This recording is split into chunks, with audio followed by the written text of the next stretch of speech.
Africa molweni. It is budget week in South Africa and we are set to hear how government intends to spend your money for the forthcoming year.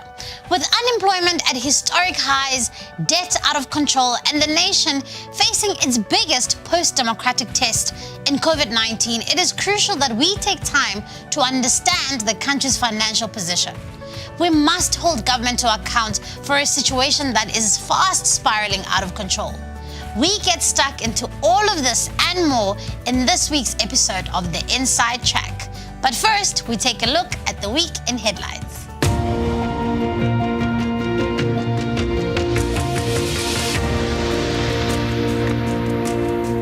The Police Minister Bheki is visiting former President Jacob Zuma at his home in Nkandla. For much of the week, we've been hearing from the MK veterans that are outside the gate to that Nkandla homestay, saying they will not allow any police authorities to go through. Why was Bheki here? Did the cabinet send him, or did he come on his own volition? Is it the ANC? Is the land redistribution project being rushed? And who will this affect the most? Members of the public have submitted their views on land expropriation without compensation, but over 700,000 submissions were received.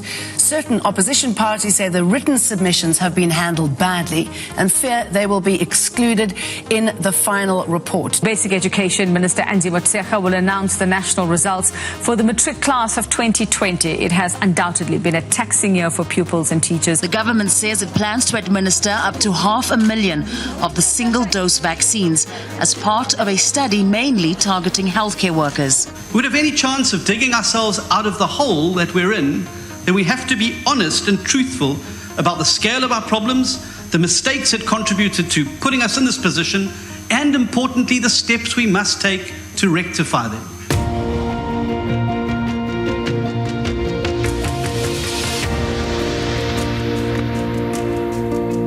This week in the headlines, we lament a real matric pass rate that sits at just 44%. The DA is working hard to stop government from giving hard-working South Africans land away to connected cadres. And Ramaphosa was presented with a credible agenda for economic reform to save South Africa. But will he ever act? But first, if you watched episode 1 of Tea with Zuma, guest starring Julius Malema last week, then you were in for a treat when episode 2 was released, guest starring none other than our own cowboy-in-chief, Police Minister Bheki. Yes, you heard correctly. Our own police minister visited an individual who is charged with being in contempt of court. Not just any court, the highest court in the land. Even though Cele said he visited Zuma in his personal capacity, he still used state resources to get there. And he is a senior cabinet member, the one who's actually responsible for law and order. You cannot make this stuff up. While Tea with Zuma might be fascinating to watch, this kind of disregard for our judiciary is something quite serious. The former president is just like that one ex that refuses to get the message and go away. In this case, we want the former president to go to jail for any crimes he's allegedly committed. Last Thursday, President Ramaphosa responded to the debate on his vacuous State of the Nation address. This was his chance to tell us that he hears the pleas of South Africans. He had a real opportunity to rectify the mistakes that he made during his Fane Boss-infused SONA. Instead, we were subjected to the same old gaslighting and empty promises, ignoring practical, sustainable, implementable plans to fix South Africa that were put on the table. Instead, Ramaphosa started spinning stories about how the economy was actually flourishing, jobs were returning, and South Africans should, I quote, sit back and smell the coffee. Now, Mr. President, it is absolutely time to wake up and face the hard reality of the downward spiral that our country is in. All your master plans and hollow talk will mean nothing until you deal with corruption, get South Africans working, fix the mess at Eskom, and get the country vaccinated. It is simply that simple. Last week, the storm around expropriation without compensation intensified as government attempted to evict a Western Cape farmer, Mr. Ivan Klute, from the farm that he was legally renting from them. On top of that, the private company that they plan to reallocate this farm to has Mr. Mziwamadoda Kaloko as one of its directors. Now, Mziwamadoda is a former member of parliament. He's a current member of the ANC and is already a property owner in Cape Town. Now, to make matters worse, the other two directors of the company own businesses that already have farms. These are not struggling poor South Africans who are in desperate need of this empowerment. They are gravy-trained cadres who should not be benefiting from state land reform programs. In fact, this has the hallmarks of a Mugabe-esque land reform program, where land gets stolen from productive farmers and handed over to connected cadres as gifts. And get this, after the DA started turning the screws on government this week, they actually admitted that they had no right to evict Mr. Klute from the farm.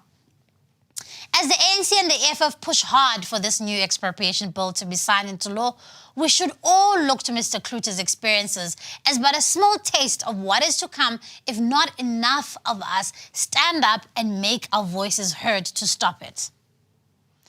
Like we promised in the SONA debate, the DA is on a mission this year to support small businesses as the engines of growth in South Africa. So last week, we introduced our Ease of Doing Business bill in Parliament.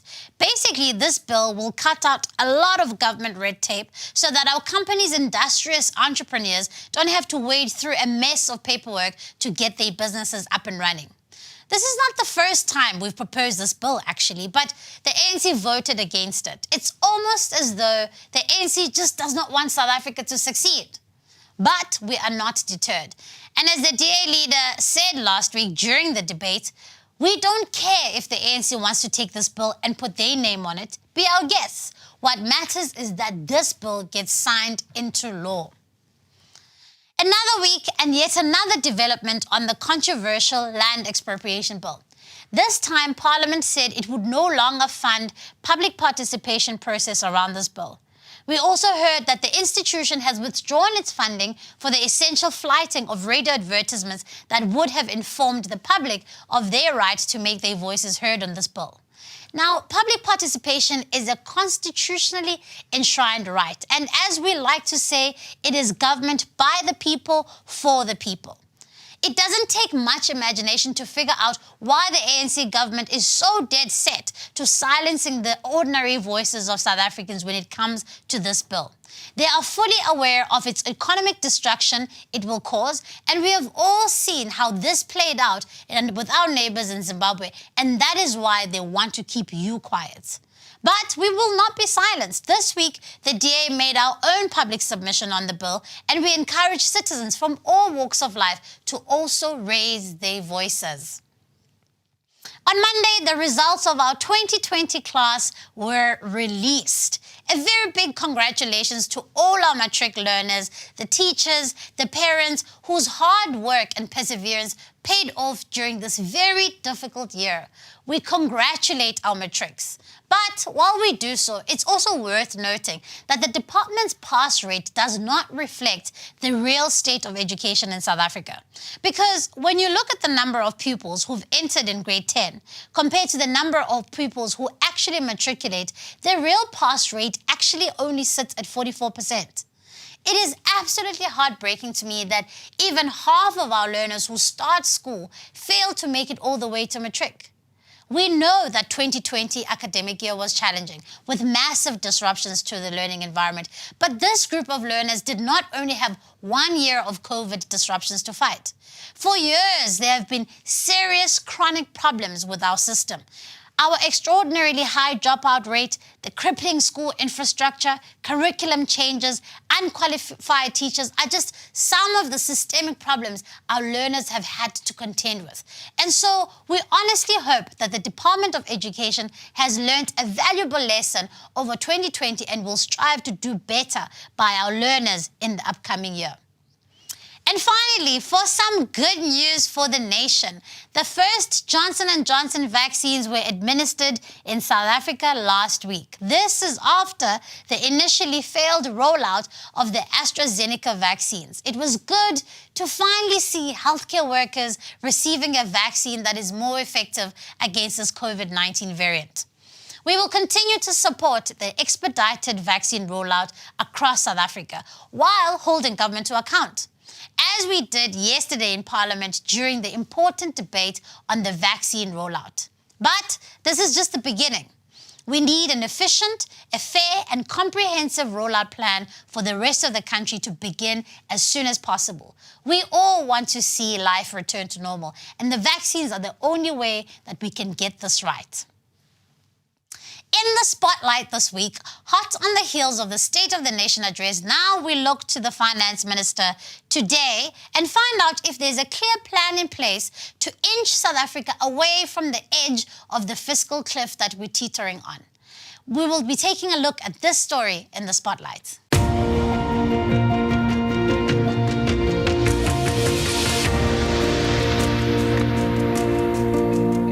Ahead of this year's much-anticipated annual national budget speech, Finance Minister Tito Mboweni faces tough choices, and he'll have to make painful sacrifices to help an ailing economy. The ordinary South African taxpayer might possibly bear the burden of increased taxes so that government can secure a COVID-19 vaccine. Many in the country are upset about spending.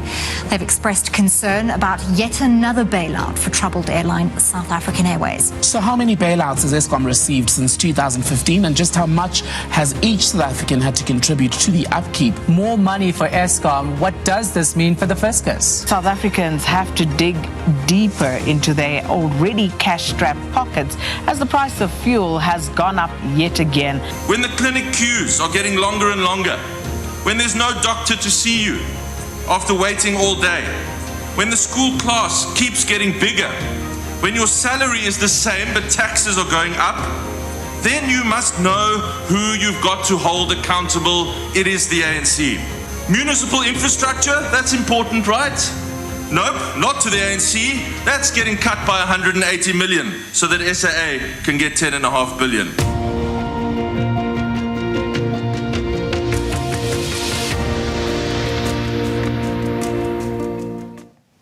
Joining me in the studio today are my lovely panelists. I've got DA Member Shadow Minister on the Appropriations Committee. Hello, Ashor. Hi.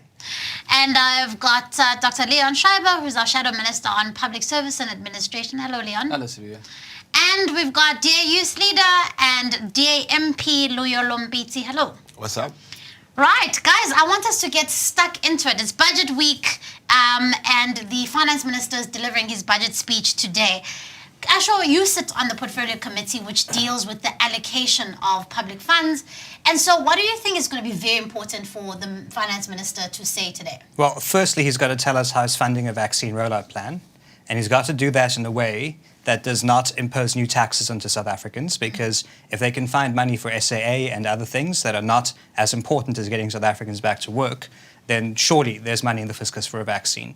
And it exists. You could cut VIP protection. There's so many things. So that's the most important thing he's got to announce. The second thing, of course, is that he's got to tell us how he's going to get debt under control. Because if government keeps borrowing, we're going to reach that fiscal cliff, and that's going to cause massive problems. I want to touch on that because, I mean, what is the financial situation that we find ourselves in? I feel like we're having a family meeting where, you know, we're being told that we're broke. What does it mean? Yeah, well, basically, South Africa's debt to GDP ratio, the amount of money the government owes, relative to the size of the economy, is over 90%. We are fast becoming what I like to term the Greece of Africa in that sense. So when you reach the fiscal cliff, it means that the cost of salaries, basic maintenance, and just keeping things going crowds out the spending for things like social grants, for healthcare, for building new roads, for building houses. And that's a catastrophe, because it means that the government has literally run out of money to ensure that newborn babies get vaccines, for example. We've already seen vaccination rates are dropping and all sorts of other things because of the lockdown and constrained finances.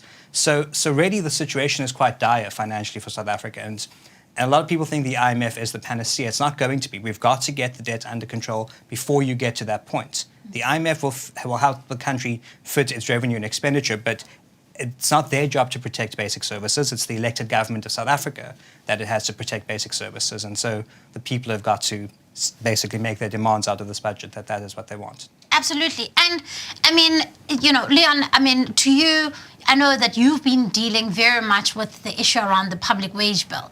So Ashor is trying to explain now exactly that, firstly, we are broke. But also, I mean, what is the big issue with the rising cost of the public wage bill when we're paying so much and we're starting to reduce on basic services? Right, so it's basically a question of priorities. And what we've seen is that over the past decade, we've seen a massive increase in the public wage bill, which basically means the government has chosen to prioritize salaries for public servants over some of the basic services and critical infrastructure projects that Ashor mentions. But what is particularly concerning about the composition of our public wage bill is that much of it is directed at a small group of millionaire managers and cadres who sit at the top. These are not our frontline workers like teachers, police officers, nurses. In fact, many of them are probably underpaid compared to the private sector. But you have a huge proportion of the wage bill actually going to people who sit in offices, and many of them are deployed ANC cadres who are just in cushy positions rather than delivering frontline services. Perhaps to put into perspective the size of the problem, in every R1 of taxes that a South African pays, 58 cents goes to paying salaries for public servants, another 22 cents goes to paying our debt, leaving 20 cents out of R1 in taxes to actually pay social grants, deliver services, build infrastructure, and all the other things that a government is supposed to be doing. So that is the way in which this kind of broken priorities is crowding out productive spending. Sure. And Luyolo, I mean, yesterday we saw the Quarter Labour Survey releasing statistics. I mean, I'm always very wary of just, wrapping numbers off at people, because these statistics are real people. But 42% unemployment rate, expanded rate, expanded definition of unemployment, over 60% of young people between 15 and 24 unemployed, over 41% of young people between 24 and 34 unemployed. I mean, what does this mean in real terms? Look, I think, Siviwe, one thing that is very clear to me is that these stats are indicative of the fact that long before the pandemic, millions of young people were unemployed. Millions of young people could not find jobs. So this pandemic has added to a crisis that had already existed long before this pandemic had taken place. So I think the one thing that I need to say is that not having a job as a young person is a lack of dignity. It affects your mental health. It affects every part of your life. And so these millions of young people who can't find jobs today are looking to this government, to this budget that will be delivered today, to find solutions. How are young people going to receive skills? How are they going to find jobs? They are looking to this government to find ways in which they can go back at home, be able to put food on the table, essentially. And so this is a huge crisis, and I think the numbers really indicate to us that we do have a problem on our hands. Sure. And gentlemen, on Monday, the DA Shadow Minister of Finance, Geordin, essentially delivered what he terms the alternative budget, where he was painting a picture of how we get ourselves out of this crisis. And so we caught up with him just after he had done this alternative budget, and we want to show you a little bit from that interview we did with him. Check it out.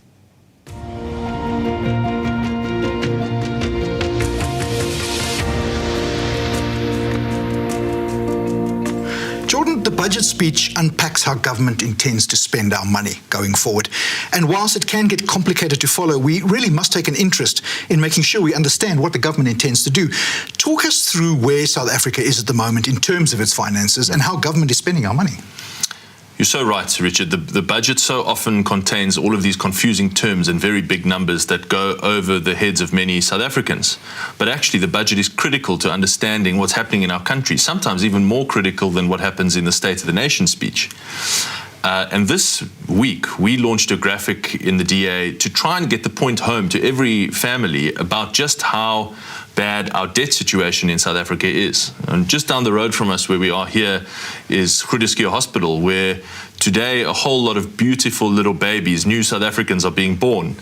And they are being born with 67,000 rands worth of our national debt on their shoulders before they've even taken their first breath. And that means guaranteed higher taxes in the future and generally a poorer society all around. And that is wrong. And so what we're saying is that this budget has got to address our national debt crisis. That's the biggest problem. We are 4 trillion rand in debt. What that means for you and I is that that's gobbling up more and more of the budget and more of the taxes, so we pay interest on the debt. And that leaves less for basic services like education and healthcare and the things that all of us really need, infrastructure for a growing economy. That is what we've got to fix in South Africa, and that's what the minister's got to do on Wednesday in his budget.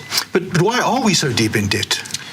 Well, for years, we've just been spending way more than we earn. And just like that cannot work in any household, it cannot work for the country. You've got to live within your means. You can spend a little bit extra for a little time, so long as you're spending it on good things like infrastructure, building new roads and ports and airports and so on. But we haven't been doing that. We've been spending it on consumption, salaries, and so on. And so as we've got deeper into debt, we've just been spending more and more. And eventually it becomes a debt trap that you really can't escape without very painful choices that have to be made. That's where we are right now. Geordin, as a Shadow Minister of Finance, you have put a plan on the table for how you would manage the budget if you took over from Tito Mboweni tomorrow. What are the first key steps you would make coming into office? Well, I think the most important point I want to make is that our debt mountain is so big that we can't actually just get it under control overnight. Even under a DA government, it would take a while because it is now this enormous mountain. The key thing, the only thing that can really solve this problem is getting the economy growing. When the economy grows, unemployment goes down, more people have jobs, more businesses are created, tax revenues go up without ever having to increase taxes. And then you can solve debt. So the biggest thing, the biggest message from the DA for this budget is that we've got to make progress on economic reform. And we have said that rather than wait now for the ANC government, who is just incapable of reforming, we are going to go to Parliament and table all of these reforms ourselves. And we're in government, in the province and in the various cities and towns, we're going to drive that reform agenda ourselves so that we can grow the economy and get more people into work and demonstrate how we will fix the country where we already govern. And the graphic you spoke about, I think, makes it very, very clear that we often forget that the debt the government gets into is actually our debt as South Africans, and we are first and foremost the ones that have to deal with the consequences of this debt.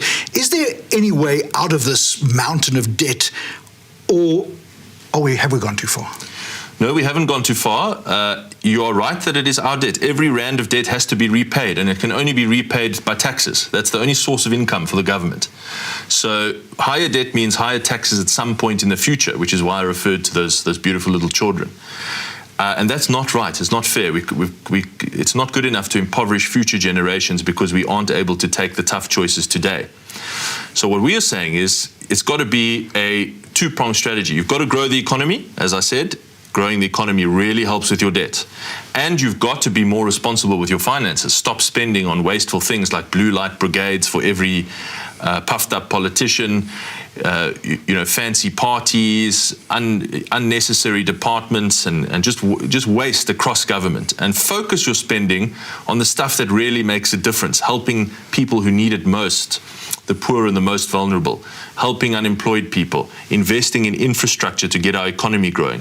If you focus your spending on those things and cut out all the wasteful nonsense, then you really can get debt under control. But time is running out, and that's why it's urgent that these calls are heeded by government. And as you say, I mean, there is light at the end of the tunnel as long as we stop building more tunnel. And this is a positive message from you. Yes, exactly. It's a very positive message because it links to where the DA is in government.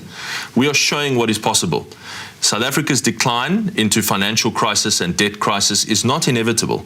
It is only inevitable so long as we have a government that is incapable of taking the tough choices. But we are showing, by proposing our own reform agenda, that there is actually an alternative government, that's why we call it the alternative budget, that can get debt under control, that can get the economy growing, and that can resolve these problems without our country hitting the debt crisis. Thank you very much, Geordin.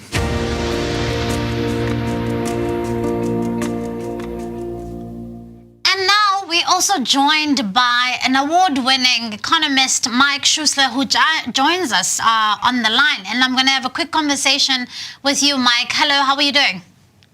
Fine, thank you. News? I'm all right, thank you. Mike, I mean, this can seem like very complicated stuff for people at home. We're talking about growing government debt. What does this mean for you and I at home when government is unable to service its debt and we are basically in deep debt?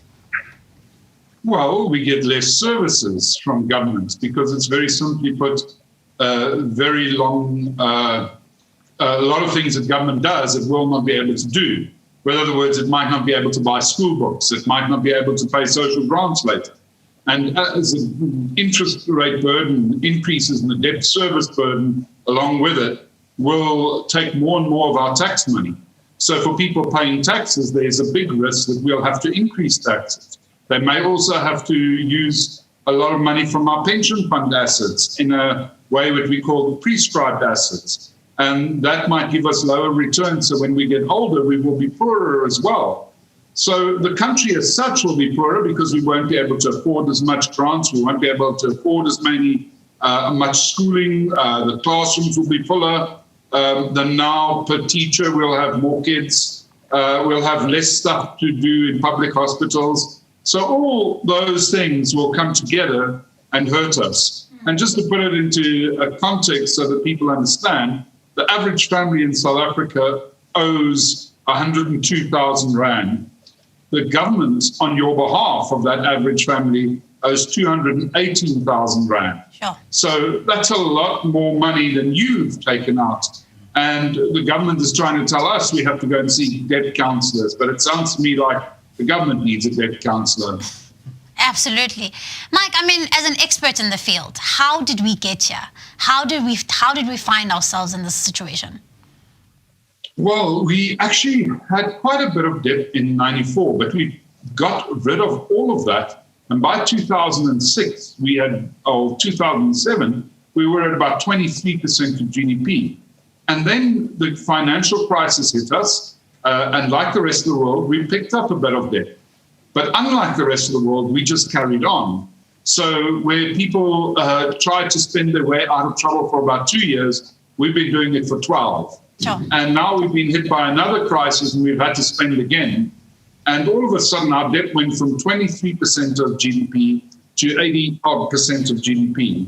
And the average emerging market is at 60% of GDP. So for an emerging market, we have a third more debt than the average emerging market. And we're still growing faster than them on the debt. And that means that the country struggles to grow because we have to use more and more of our resources to service that debt.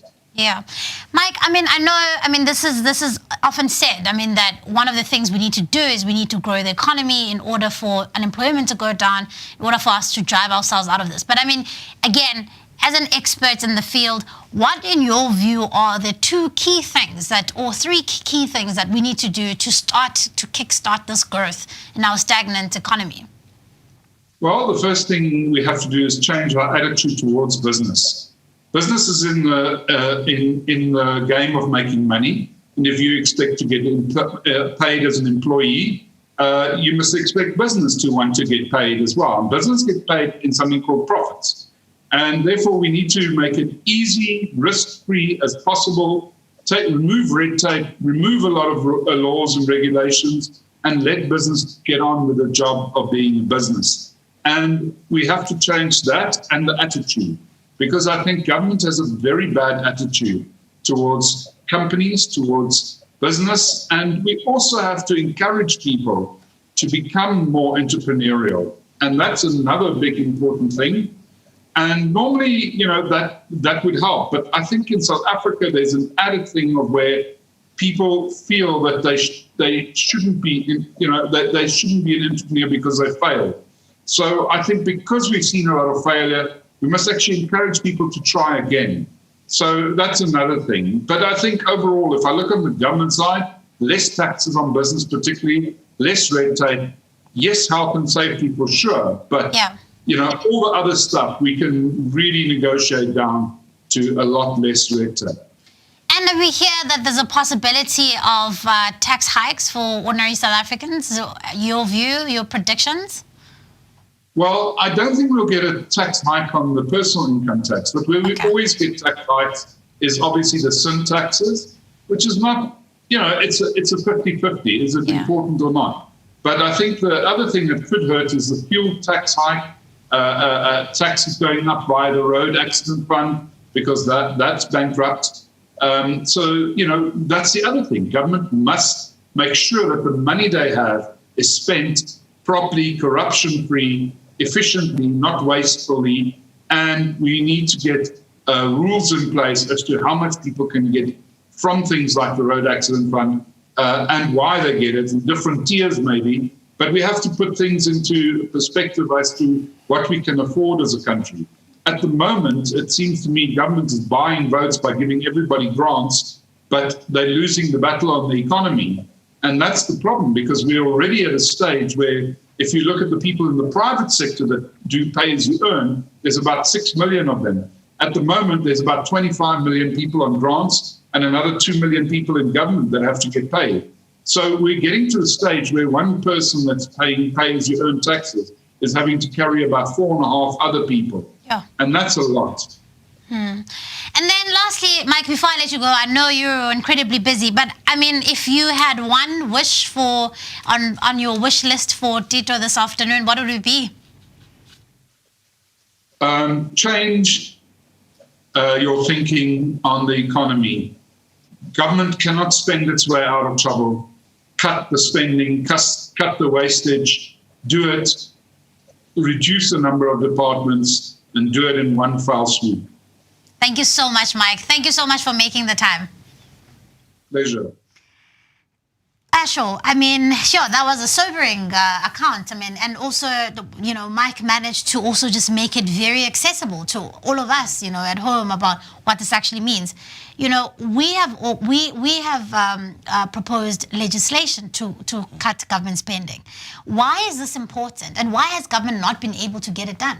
Well, look, firstly, they lack the political will. They are in bed with certain organizations, with the unions, etc., etc. And so everything that is proposed is an anathema. But I think even the unions have now reached a point where they accept that, as Leon said, you can't keep funding millionaire managers and then at the end of the day not take care of frontline services. So I hope that we begin to see some change in thinking there. Yeah. Yeah. And Leon, the bill that you and Geordin had worked on regarding capping government spending, and what was that about, and why was that important? Right, so I mean, as we heard in some of the earlier discussions, the DA is really being very proactive now and tabling a series of reforms to try and get the necessary changes in. One of them is the Fiscal Responsibility Bill that has already been tabled last year, and the basic idea there is to insert a debt ceiling that makes it harder for the government to actually increase debt every year, you know, out of proportion with what we actually see in terms of economic growth. But we also have two other pieces of legislation that's in the pipeline.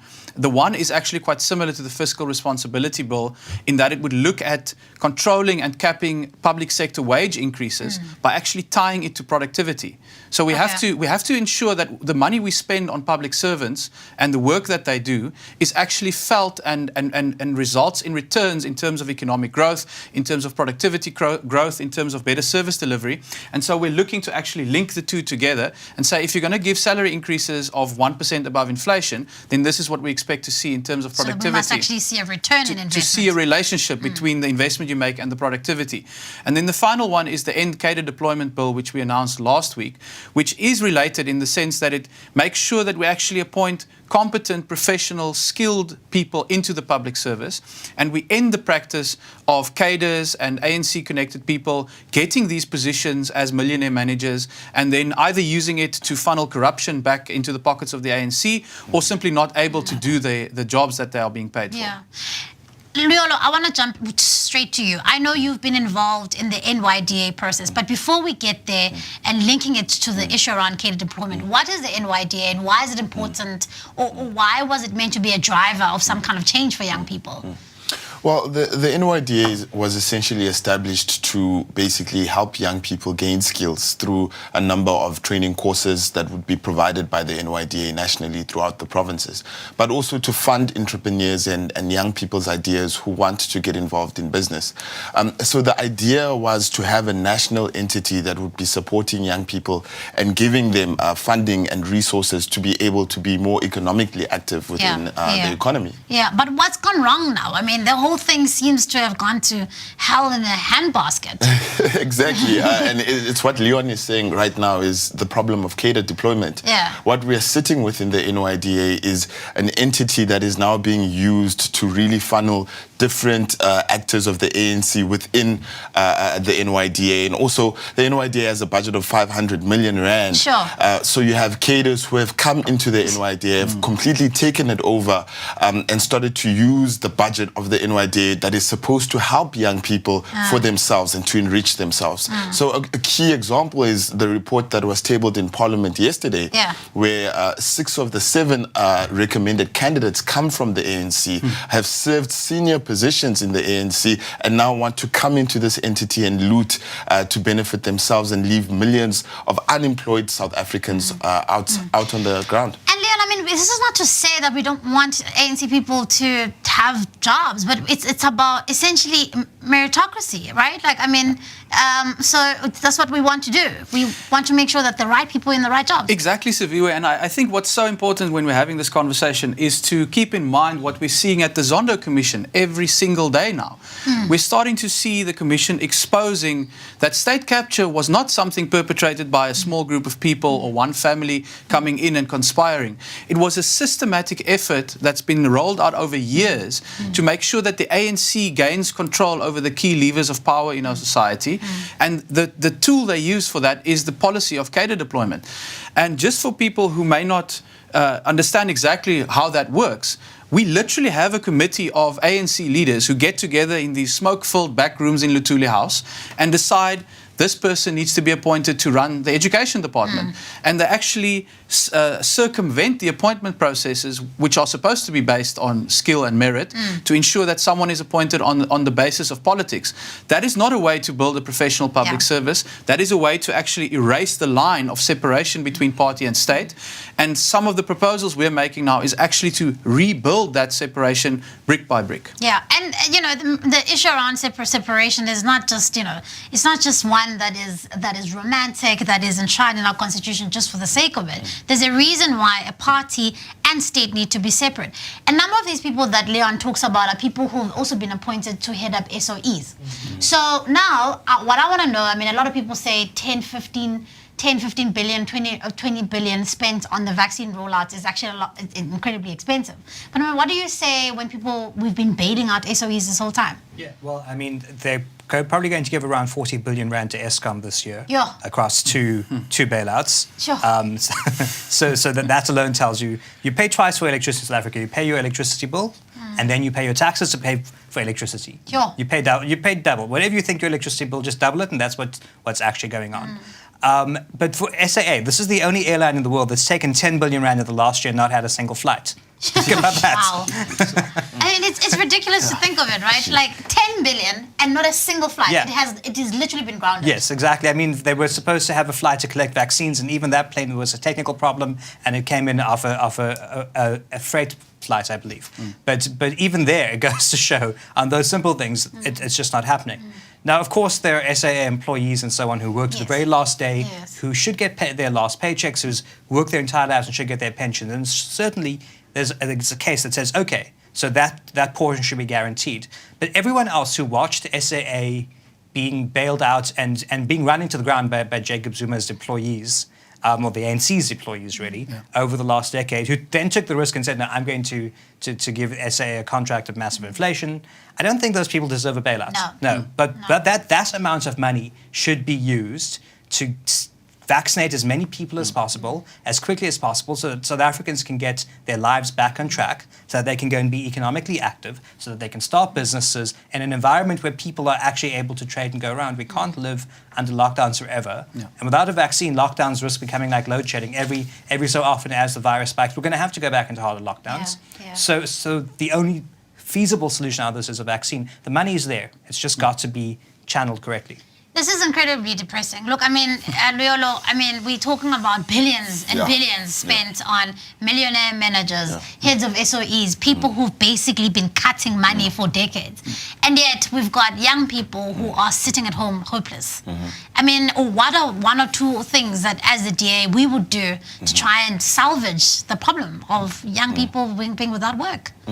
Look, we understand one thing as the DA is that young people are not able to enter the workforce or the workplace because of skills.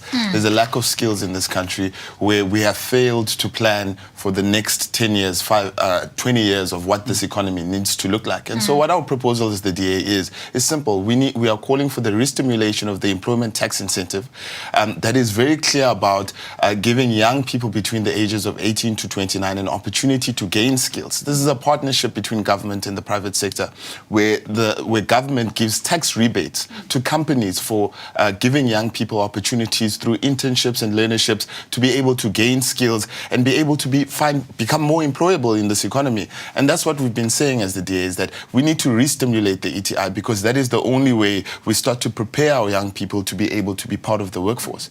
Above and beyond that, informal sector is one of the most important and underrated sectors that we have. We need to start speaking entrepreneurship. We need to start supporting entrepreneurship, and we need to understand that through entrepreneurship and the encouraging of that, young people can be more active in the economy. And also making young people more responsive to what is needed in the economy, right? So instead of just keeping, degrees that are no longer serving the economy, making sure that we speak to that skills gap.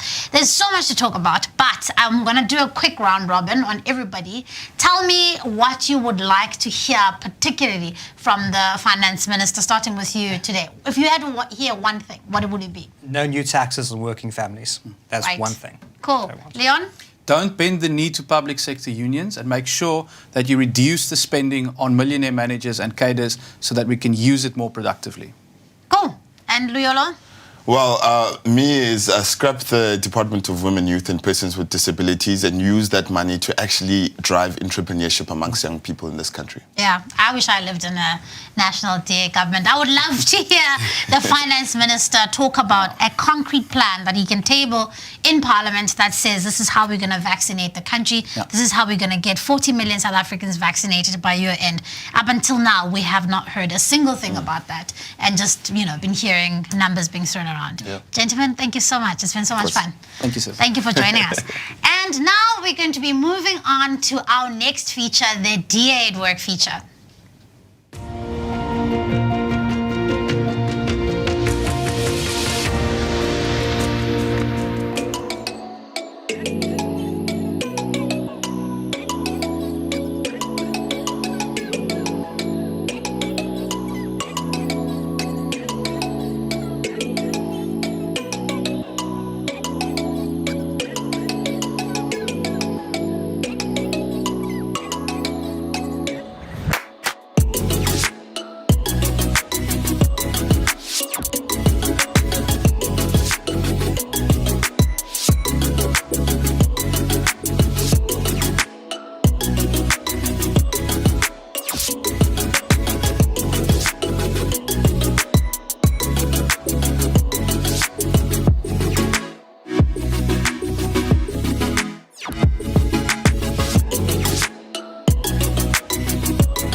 week in DA-led towns and cities across the country. The DA-governed Gwarube Valley municipality handed over 115 freehold title deeds for the residents of Zwele Themba. The DA-led Tshwane Metro deployed a mobile unit to communities in order for them to conduct COVID-19 testing and, when necessary, refer people to their nearest healthcare facilities. And the DA-governed Western Cape committed 40 million rand to becoming the first province that is free from load shedding. Now, on to this week's DA at Work feature. This week, I am joined by the DA mayor in the DA-led Kouga municipality in the Eastern Cape, my home province, which has become a true outpost of excellence. Welcome to the Inside Track, Mayor Hendricks. Thank you, Siviwe. It's an absolute pleasure to join you and skinner a little bit about Kouga municipality. Thank you for the opportunity. Absolutely. Let's jump into it. Mayor, we've been talking about budgets throughout the episodes and this budget week. What are some of the key for you? How do you ensure that the municipality's money is actually spent to the people? What are some of your key budget priorities in the municipality? Siviwe, I think the first thing we need to understand is the fact that it's an absolute privilege to be entrusted with the public purse. And when you think you start to acquire rights to that money, that's when things start to go horribly wrong. I currently have provincial treasury within our offices here, and they just relayed a message to me that in the Eastern Cape, Kouga municipality is leading in terms of having a funded budget. And that's exactly why we are in the current financial position that we are, because we're very prudent when there is money and we save up for a rainy day. So COVID-19 was an absolute rainy year in terms of budgetary issues. But currently we've got a funded budget. Some of the key priorities that you are referring to in terms of our budget is, first of all, it's basic services, roads, electricity, sewage. We pumped about 45 million in a COVID-19 budget. We pumped 45 million into upgrading sanitation, upgrading wastewater treatment works, upgrading repairs and maintenance, because you've got to do preventative maintenance, our sewage works. A lot of money that we pumped into that, but some of the key priorities has always been roads, Just to give you some background on that, in 2018, when we faced our first day zero, because we have a prolonged drought, the Friday I left work and everything was kosher. That weekend we had 250 millimeters of rain, and the Monday when I went back to work, the municipality looked like a war zone. It was just potholes everywhere. And upon my inquiry, I realized that a normal road would last you about 25 years. Our roads was about 40 years old. But if you wanted to last 25 years, you got to maintain it. Yeah. The layering got to be done properly. Every 7 years, you got to reseal that. And if that was not done, it's going to disintegrate. And that was what I was seeing the Monday. This was never maintained by the ANC. Yeah. These guys spend about 3.5 million per annum on fixing roads and maintaining them. We spend about 25 million per annum. They fix potholes with, you wouldn't believe it, Siviwe, they actually put sand in potholes. Yeah. Over the last 2.5 years, we fixed over 30,000 potholes. So it's a key priority. It's very important for foreign direct investment that your road network is up to standard. Yeah. This year alone, we are again pushing 25 million into road upgrades. That's amazing. And look, you talk about what we inherited, and often people don't have a clear appreciation that when we go into government, we've got to almost clean out the rot that was left there over decades of mismanagement. And so, what are if you had to think of two things that you thought were egregious when you came into office that you had to sort out, what would they be? Siviwe, what a rot, what an absolute stinker we found when we came here in 2016. 4% of our fleet was on the road. Yeah. If you don't have fleet, don't have service delivery fleet, how are you going to deliver services? You can't operate with 4%. But instead of what the first thing we did was, let's look at what's on the table. Where's the fleet? What we discovered was that a truck would be standing in the yard without the battery. So you just put the battery in, it's back on the road. A LDV or bakkie would need a spark plug. Put it in, it's back on the road. So we up to date, we've done about 130 vehicles in plant that we just put up on the road again by just fixing it. Yeah. We just go out and spend on new vehicles. We look internally, what do we have? Can we put it back on the road? This municipality was operating so badly that business didn't want to do business with Kouga. So they couldn't buy a spark plug. Nobody wanted to sell them a spark plug because they didn't pay their creditors within 30 days. So we've re-established that relationship and trust relationship with our business, and we're doing very well. We've acquired over 60 new vehicles. Our fleet is about probably almost 300 strong, and more than 90% are constantly on the road. So that's one thing that we discovered. In terms of housing, the ANC didn't build any RDP houses since 2007. To date, over the last 4 years, I think we delivered over 600 RDP houses. Our internal services are installed for an additional 1,500 houses, and about 900 is in an advanced planning stage. So since 2007, 0 houses coming to where we are now, over 600 houses already delivered. The electrification project, giving electricity to new families, that was also a very, very soft spot for me. I just want to relay the story. There was a lady that was lured here by the ANC in the mid-90s with a promise that if you come live in J-Bay, we'll give you electricity. That never happened. She had to wait for a DA government to come in and actually give her that electricity, and that was an absolute proud moment. And I mean, the other thing is, Horatio, is that ultimately, how do we, in order for us to address the injustices of the past, we've got to redress what has not been delivered. And what has your municipality been doing in terms of handing out title deeds, making sure people are real owners, like you say, in the municipality with your housing delivery? You know, Siviwe, that's absolutely correct. When we took over this municipality in 2016, you know, a lot of balls were in the air and there was so much to do. But at some point in time, we started to clean up the archives and we moved our town planning division into more suitable buildings. And when we did that, we discovered title deeds on the floor, in boxes, full of dust. You wouldn't believe it, Siviwe, some of these title deeds dated back 30 years.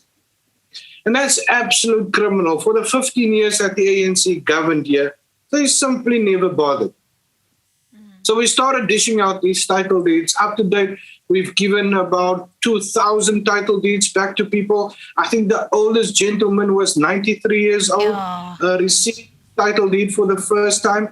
I know there was one person, I think he was going towards his 100th birthday, and we absolutely rushed to Grahamstown to try and get his title deed as a birthday present. That was absolutely amazing. But you know, a title is a proof of property ownership. Yes. It elevates you from a tenant to a tenant of the state to a property owner, and it unlocks that power. It unlocks that power of opportunity because that piece of paper is worth more than what it's written on. It represents dignity and it represents power. There's a credo. I want to finish off quickly with this one. My favorite soccer team is Liverpool. Okay. We don't say it too loudly nowadays. Mine is Sundowns, but I don't know if we can compare the two. Absolutely not. But their credo is that you'll never walk alone. And that's one of the messages that I want to give to our people back in Kouga, that as long as we are here, as long as the DA is governing here in Kouga, they will never walk alone. And we'll walk that path with them. That is incredible. You're doing such incredible work. Actually, and one of the things that you did very quickly was that the road that was built out of plastic, and the municipality went on to win awards for that. I mean, that is innovation at its best. Do you quickly just want to tell us that as we wrap up? Yeah, Siviwe, let me not take credit if it's not due. It's actually the party, the Democratic Alliance, that won that 2 awards based on the project that was implemented in Kouga. We steer away from the word plastic road because people think, we're going to slip and slide on this road. That's actually not true. We call it an eco-friendly road, but this name of plastic road is just sticking. But the project was introduced to... Exactly. The project was introduced to us by one of our MPLs in the province, Vicky Knutse. She actually, 2 years before she came to us, she introduced it to the province. And they laughed. They said, our people, this is what they said, our people like to protest and burn tires in the street. Is the plastic road not going to melt? So Vicky looked across the mighty Van Stanens River to the little small Kouga municipality and said, listen, are you guys interested in this project? We said, yes, we're open to innovation and technology. We'll be your guinea pigs. Bring the road here. The thing about the road is that it's actually stronger. So where every 7 years you have to reseal a road, this doubles your time. You have less potholes, you have a road that's more durable and needs less maintenance. What we need is SANRAL and our province to buy into this project and start rolling it out. We call this road a triple solution. One project, 3 solutions. One, you're dealing with your backlog. Kouga had a backlog of 500 million rand on road maintenance alone. So you're dealing with your backlog and you're starting to roll out more stronger roads. The second thing is you start to deal with waste plastic in your communities that end up in your oceans. And you just help the climate change effort. And the third one, it's creating jobs. It's creating opportunities for recycling. People can collect the plastic and get an income from that. 3 solutions, 1 project. Why would you not support this as a province? Absolutely. Mayor Hendricks, I just want to say, as somebody who comes from the province, that I couldn't be prouder of the work that you and your team are doing. Thank you for all that you're doing, and thank you for coming onto the Inside Track and being with us. Amen to that. Thank you, Siviwe. And now we will be back after this.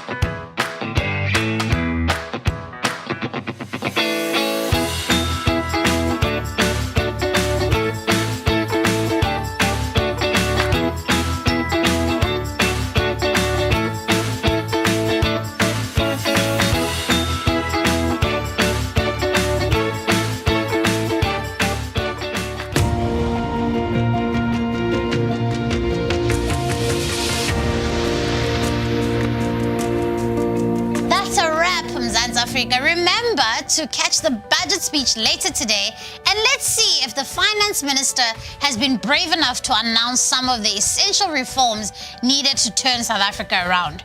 Remember to get your objections in for this disastrous expropriation bill. And remember to sign up to our weekly Inside Track WhatsApp bulletin. Just WhatsApp hi to 063 991 8375 and we'll sign you up to receive our Monday bulletins to get to the heart of news and politics in South Africa. Until then, keep it tidy, Mzansi.